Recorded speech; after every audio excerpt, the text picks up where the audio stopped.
Very good morning and welcome to our daily devotion. இன்னைக்கு நம்ம பார்க்க போது Psalms chapter 41 verse 7 to 13. So சங்கீதம் 41வது அதிகாரம், அதில் 7லிருந்து 13வது வசனம் வரைக்கும் பார்க்க போகிறோம்.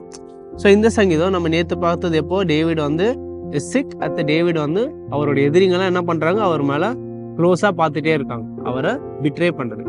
ஸோ இதில் வந்து நம்ம பார்க்குறது என்னென்னா, இன்னும் இன்க்ரீஸிங்கில் என்ன ஆகுது, டேவிடோட சங்கீதத்தில் ரொம்ப பர்சனலாகவும் ரொம்ப பெயின்ஃபுல் ஆகுது. ஏன்னா எனிமிங்க என்ன பண்றாங்க, அவரோட எதிரிங்க என்ன பண்றாங்க, பிளான் பண்றாங்க, இவர் எதிர்த்து பிளான் பண்றாங்க. டேவிட் வீக்கா இருக்கிற டைம்ல பிளான் பண்றாங்க. அதுக்கு அடுத்து இன்னும் மோசமான விஷயம் என்னன்னா, இதுல டேவிடோட க்ளோஸ் ஃப்ரெண்ட், அவரோட டேபிள் உட்காந்து சாப்பிட்டவரே என்ன பண்றாரு, அவரை ஏமாத்துறாரு, அவரை பிட்ரே பண்றாரு. ஸோ அவரோட ட்ரஸ்ட் என்ன பண்றாங்க, அவரோட நம்பிக்கைய பிட்ரே பண்றாங்க. அவரோட க்ளோஸ் ஃப்ரெண்ட்ஸே என்ன பண்றாங்க, அவரை எதிர்த்து பிளான் பண்றாங்க. யார், அவரோட எதிரிங்க கூட சேர்ந்து.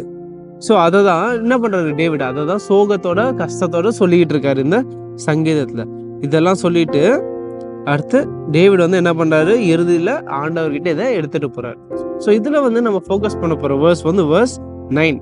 So Psalms chapter 41 verse 9 which says, even my close friend in whom I trusted, who ate my bread, has lifted his heel against me. நான் சொல்றேன், even my close friend in whom I trusted, who ate my bread, has lifted his heel against me.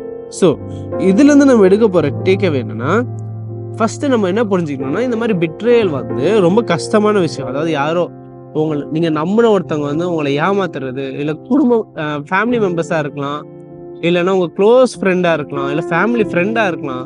So இந்த மாதிரி நீங்கள் ரொம்ப வருஷமாக விசுவாசத்தோட trust பண்ணவங்க, ஃபெய்த்ஃபுல்லாக நீங்கள் ட்ரஸ்ட் பண்ணவங்க என்ன பண்ணலாம், திடீர்னு இந்த மாதிரி உங்களை பேக் ஸ்டாப் பண்ணலாம், அதாவது பிட்ரே பண்ணலாம், இல்லை ஏமாற்றலாம். ஸோ இது வந்து ரொம்ப கஷ்டமான விஷயம். அது எந்த அளவுக்குன்னா, it could completely eliminate that belief of trust. அதாவது நீங்கள் அதனால இவ்வளோ வருஷமாக நம்பின இவனே இல்லை இவங்களே என்ன பண்ணிட்டாங்கண்ணா, ஏமாத்திட்டாங்க. நான் ஏன் ஒன்றை நம்பணும், நான் ஏன் யாரும் நம்பணும். ஸோ அப்படியே என்ன ஆகிடும் தெரியுமா, ஒரு உச்சத்துல இருந்து அடுத்த ஆப்போசிட் உச்சத்துக்கு போயிடும். அதாவது from the peak of trust to the peak of untrust. அதான் யாரையும் ஒருத்தங்களை ரொம்ப நம்பினது அவங்க ஏமாத்தினால யாரையுமே நம்ப மாட்டேன்னு போயிடுவோம். சில பேர் என்ன தெரியுமா பண்றாங்க, ஆண்டவரே போயிடுவாங்க.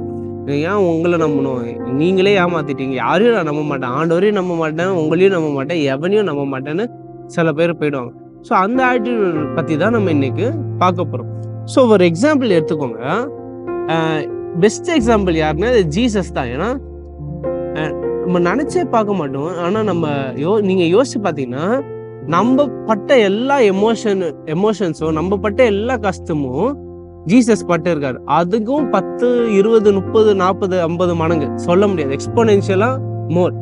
நம்ம பட்ட வலியோ அதோட நிறைய என்ன பண்ணியிருக்காரு, ஆண்டவர் அனுபவிச்சிருக்காரு. நம்ம பட்ட சோகமும் அதோட நிறைய ஆண்டவர் அனுபவிச்சிருக்காரு. நம்ம பட்ட பிட்ரேயல், நம்ம பட்ட இந்த மாதிரி ஏமாத்துறது ஜீசஸ் என்ன பண்ணாரு, அதோட நிறைய அனுபவிச்சிருக்காரு. பேதுரு மறுதலிச்சார் அவரை, யூதாஸ் வந்து என்ன பண்ணாரு, அவரை பிட்ரே பண்ணார். ஸோ நம்ம பட்ட எல்லா எமோஷன்ஸும் அதோட மேல என்ன பண்ணிருக்காரு, ஜீசஸ் அனுபவிச்சிருக்காரு, அதுவும் அதுக்கு மேல. ஸோ அந்த மாதிரி ஒரு ஆண்டவர்கிட்ட நம்ம என்ன பண்ணலாம், நம்ம கஷ்டத்தை எடுத்துட்டு போகலாம். நம்ம என்ன பண்ணலாம், நம்மளுக்கு நடந்ததை என்ன பண்ணலாம் தைரியமா. இப்ப டேவிடிங் என்ன பண்றாரு, அவர் நம்பினவர் தான் என்ன பண்றாரு, அவர் டேபிள்ல சாப்பிட்டவர் தான் என்ன பண்றாரு, அவரை சுத்தி பிளான் போடுறாரு, அவரை பிட்ரே பண்றாரு. ஸோ என்ன பண்றாரு டேவிட், ஆண்டவர்கிட்ட எடுத்துட்டு வர்றாரு அந்த கஷ்டத்தை.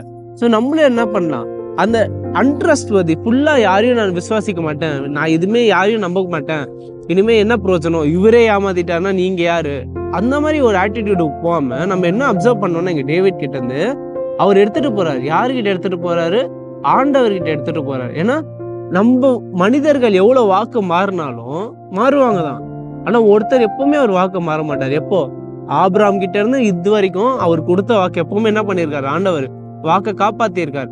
அந்த 100% சக்சஸ் ரேட் இருக்கு ஆண்டவர்கிட்ட. நம்ம என்ன எடுத்துட்டு போலாம், முதல்ல அவர் எவ்வளவு நல்லவர் பாருங்க. நம்ம அந்த ஏமாத்துறத, அந்த பிட்ரேயல் ஃபீலிங்கை கூட எடுத்துட்டு போலாம். ரெண்டாவது அவர்கிட்ட நம்ம ரிலையபிளா இருக்கலாம், பிகாஸ் அவர் வந்து என்ன பண்ண மாட்டாரு, அவர் வாக்கை மாற மாட்டார். ஸோ இந்த ரெண்டு விஷயத்த ஞாபகம் வச்சுக்கிட்டு remember that. So that is what I want us to take away.